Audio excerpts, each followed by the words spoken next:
So when you finished watching Quicksand, which is a tense courtroom drama about a teenager's life spiraling out of control and her being on trial for her part in a brutal school shooting, you can watch the hilarious goings-on of Bonusfamiljen. Yay!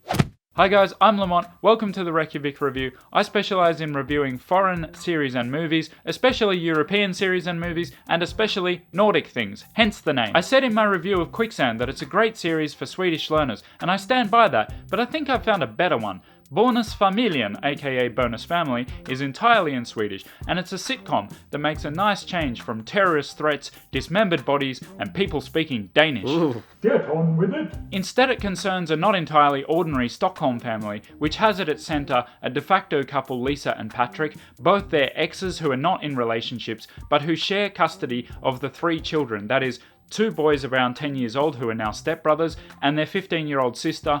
And there's all sorts of other characters who come and go and play various parts. I'm not going to go into every detail, but this series sits somewhere between soap opera, actually decent drama, and then sitcom. And honestly, I found it hilarious. The performances from most of the cast are excellent, particularly the 3 kids. A lot hinges on these 3 child actors, and they're really good. A couple of the adults are not so good. They're not as likeable as I think they're meant to be, and they're at times a little bit cringeworthy, but in general I find the characters very convincing and very likeable, particularly the main 2 characters, Lisa and Patrick, and as a child of divorced parents, the whole way the situation is depicted is quite accurate to my experience, particularly with step-siblings of around the same age. It's very on point. This series nicely balances portraying the pain that can be involved in divorces, second marriages, living with non-family members, and all that, with genuinely hilarious scenes. I even re-watched some of the scenes and I laughed just as much the second time round.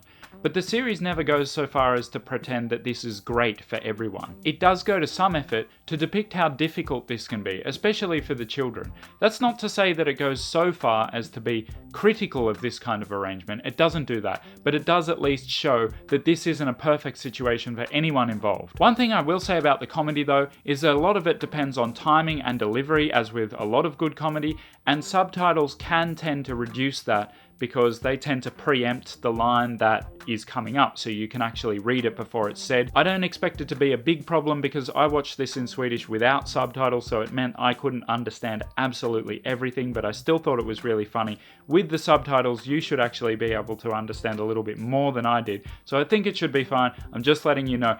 But if you're learning a language, you should totally do this. Watch something without subtitles. You'll be amazed how much you can actually understand. My main criticism with Bonusfamiljen is although it's funny and it is quite heartfelt at times, it never really stretches itself beyond a safe zone. It never leaves anything hanging. It never really gets into very dramatic territory. If I did find myself wanting to watch the next episode, it was because it was relaxing and enjoyable rather than immersive.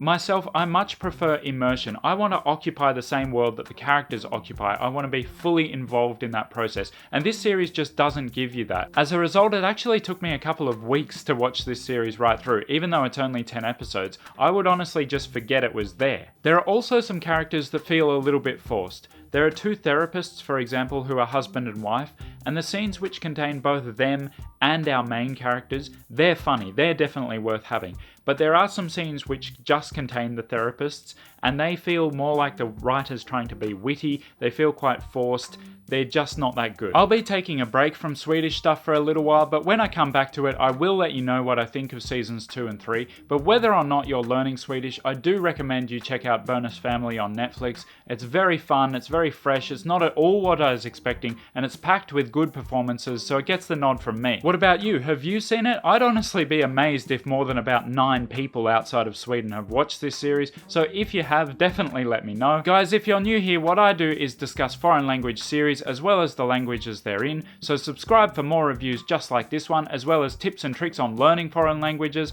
Så vad du än är och vilket språk du anser vara ditt eget, jag hoppas att du uppskattade den här videon och vi ses nästa gång. Hejdå!